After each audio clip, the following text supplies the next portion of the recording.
Name something na hindi kailangan ng taong kalbo. Go! Charlie. Maligo. Maligo! Hindi kailangan maligo. Anyway, survey says... Baka nasa isip niya mag-shampoo kasi walang buhok. Bukod sa kape, ano pang pwedeng inumin para hindi ka antukin? Go! Suka! Pag hindi ka pa naman nagising nun, uminom ka ng suka! Tama naman yun. Nakakatawa lang. Pwede rin suka. Uminom ka ng suka. Hindi ka makakatulog. Sa grocery, sino ang pauunahin mo sa pila? Siyempre, kung sinong nauna. Logic. Tama din naman yun. Kaso nakakatawa lang. Kaso ang pinakatanong dyan, yung specific na tao. Parang PWD, mga ganon, mga buntis, mga priority. Magbigay ng dahilan kung bakit nasisibak sa trabaho ang empleyado. Nasisibak! Nasisibak! Nasisibak! Okay. Anak mayaman. Sanay sa English yung mga ganan eh. Yung mga anak mayaman na tinuruan ng English, mas familiar pa sila sa mga English na salita kaysa sa Tagalog na salita. Ano kayang madalas gawin ng mga caveman o taong nakatira sa kuweba? Mag-multiply, gumawa ng family. In other words, anong gagawin nila? Magsekalo, abu, chuchu! Maria Black. Ozawa. Maria Ozawa. Yun. Cultured. Sabi nila, pangit daw ang mga alien. Paano mo i-describe ang isang alien? Maugan. Maata yan.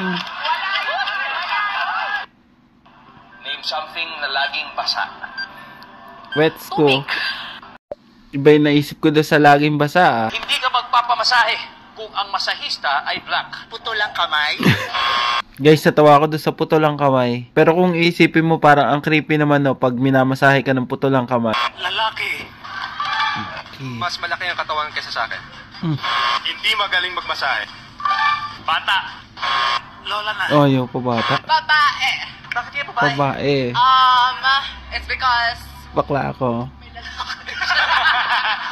lang.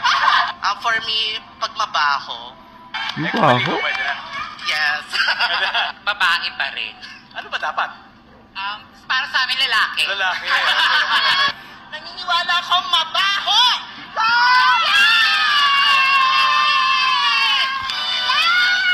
Let's see kung ano yung mga hindi nahulaan. Lahat tayo, basahin natin. Number 2, please. Bading. Oh. No, patay. Yan. Number 5, please. May sakit. Oh, number Pwede, may 6. sakit. Ah, grabe naman. Kung walang hagdan, ano pwede Insulto! maabot? Kung walang hagdan, ano pwede mong tungtungan para maabot ang kisame? Hagdan. Wala nga hagdan eh.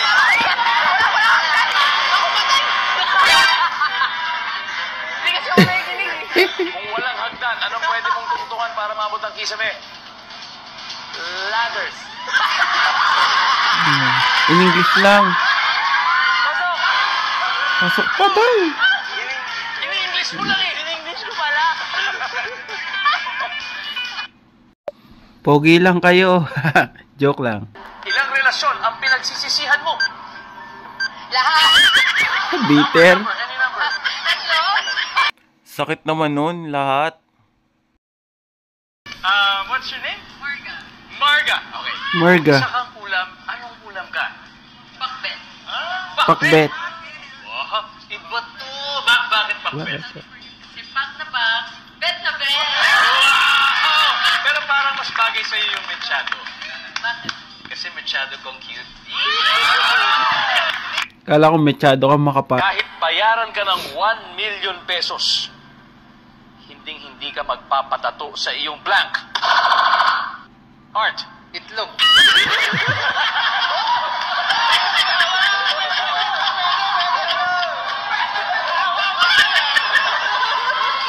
Kayang nagpatato sa...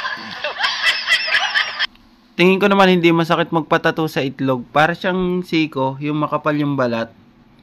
Hindi siya masakit pag ganon. May narinig kang tunog na sirena. Ano kayang meron? Go! George! May natutulog. May natutulog. Bakit natutulog? Nagagamit ba yung sirena sa pagtutulog? Siguro gusto niya tahimik, so natutulog, so yun.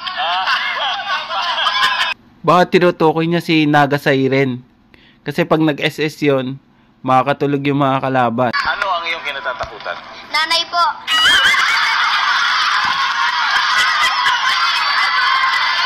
Andyan ba nanay mo ngayon? Opo. Asan nanay mo? Ayun po. Asan? Hi, mami. Pero parang okay din naman yun kasi yung anak na may takot sa magulang, parang may respeto na rin. Parang ganun. Pag wala kasing takot sa magulang, ayun yung mga palasagot, yung lumalaban sa magulang, yun, masama yun. Paano kung yari? Dalawa kayo ni David. Tapos, isa na lang yung upuan. Paano yun? Anong gagawin natin? Kakandong yun. Nice moves. Gagawa mo kapag sakay ka sa bus na hindi mo magagawa kapag sakay ka sa eroplano. Matutulog pa. Bumaba bigla. Bumaba bigla. Pwede. Services. Yep. Umihi. Tumayo ng matagal, Ano to? mag-stop over. Sumabit. Pero, si Tom Cruise nagawa niya. Magbayad sa konduktor. Magbayad sa konduktor. Kasi siyempre, sa aeroplano, bayad muna bago sakay. Di ba? Ano po siguro? Pumara. Pag 1, 2, 3. 1, 2, 3. Pwede naman. Okay. O, number 1 muna. Pumara. Mag-abot ng bayad. Ganun din. Sabi ni Kenanaya, number 4. Sumabit. Sumabit. Pwede yung isa. And number 5. Magbukas ng bintana. Ano kaya ang kinakain ng mga manok? Ang kinakain ng mga manok? May manok yung kuya ko, kaya alam na alam ko yan. Ano? Yung kinakain ng manok, Yung? nakalimutan ko. May manok ang kuya ko, kaya alam na alam ko yan. Nalimutan ko. Sa isang linggo, ilang beses ka dumudumi? 2. Sa Pwede. isang linggo, ilang beses ka dumudumi? Isang linggo? Isang linggo. 20? Pwede yun, siguro, kung laging panis yung kinakain mo. Kapag malaki raw ang sapatos, malaki rin ang blank. Alam na. Pag malaki raw ang sapatos, malaki rin ang blank. Okay? Natawa. Medyas. Balikat. Private parts? Dali ka? Katawan. Height. Duday, malaki daw ang sapatos, malaki rin ang blank. Chinelas. Damit! Daliri. Isa na lang. Kapag malaki rin ang sapatos, malaki rin ang blank, Makoy, for the win. Pag makuha mo to, 3 seconds. Daliri. Daliri. Name something na pwedeng gamiting pampaputi ng ngipin. Mix. Gluta. Gluta! Ano yun? Ano yun?